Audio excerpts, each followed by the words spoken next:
اور جو نام اللہ تبارک و تعالیٰ کے ساتھ خاص ہیں، جیسے لفظ اللہ یا قدوس یا رحمان یا قیوم وغیرہ وغیرہ، ان ناموں کے ذریعے سے کسی بندے کا نام رکھنا جائز نہیں،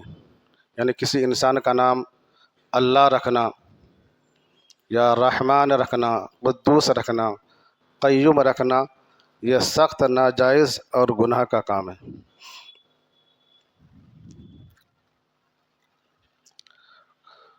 یا جن لوگوں کے نام عبداللہ ہیں،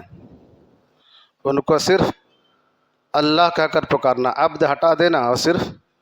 اللہ کہنا۔ یا جن لوگوں کے نام ان کے ماں باپ نے اللہ رکھا تھا، یا بیٹی کا نام اللہ رکھا تھا، لیکن لوگ شارٹ کر کے ان کو اللہ اللہ کہہ کر پکارتے ہیں، یہ سخت ناجائز اور گناہ کا کام ہے۔ اللہ تبارک و تعالیٰ نے قرآن مجید میں ارشاد فرمایا ہے، هل تعلم له سمیہ، کیا تم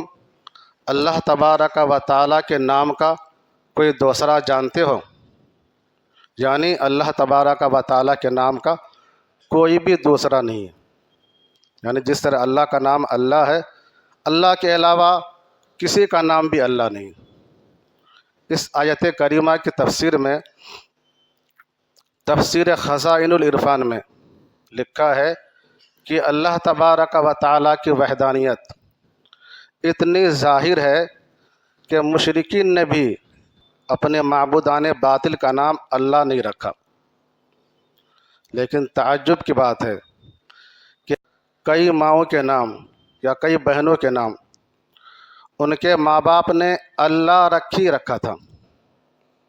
ان کے ماں باپ نے اپنی بچی کا نام اللہ رکھا تھا، لیکن جب لوگ ان کو پکارتے ہیں، ان کے گھر کے لوگ یا باہر کے لوگ، تو اب ان کو صرف اللہ کہہ کر پکارتے ہیں۔ ایک خالہ کا نام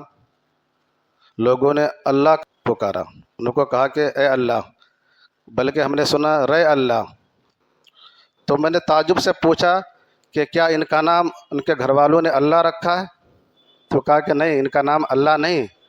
اللہ رکھی ہے، لوگ شارٹ کر کے اللہ کہہ کر پکارتے ہیں۔ آپ نے سنا کہ قرآن کریم میں اللہ نے فرمایا، هل تعلم له سمیہ،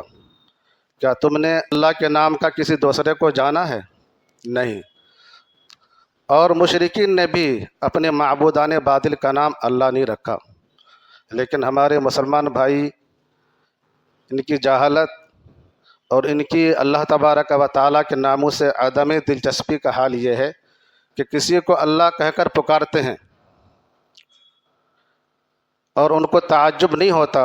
ان کو اس میں کوئی برائی معلوم نہیں ہوتی کہ اللہ تو ہمارے خالق و مالک کا نام ہے، پھر ہم کسی عام انسان کو اللہ کہہ کر کیسے پکارتے ہیں، وہ بھی بے ادبی کے ساتھ رے اللہ۔ تو ایسے نام رکھنے ہی نہیں چاہیے کہ جن کو لوگ بدل کر ان کو غلط طریقے سے پکارتے ہیں۔ تو کسی کا نام اللہ پہلے تو رکھنا ہی نہیں چاہیے، اور اگر کسی کا رکھ دیا ہے تو پکارنے والوں کو چاہیے کہ اللہ کے ناموں کا ادب کرے اور ادب و احترام سے اس کا نام لے۔ لیکن لوگ اللہ تبارک و تعالیٰ کے ناموں کا ادب جانتے ہی نہیں، سیکھا ہی نہیں ہے، تو پھر کیسے ادب سے پکاریں گے؟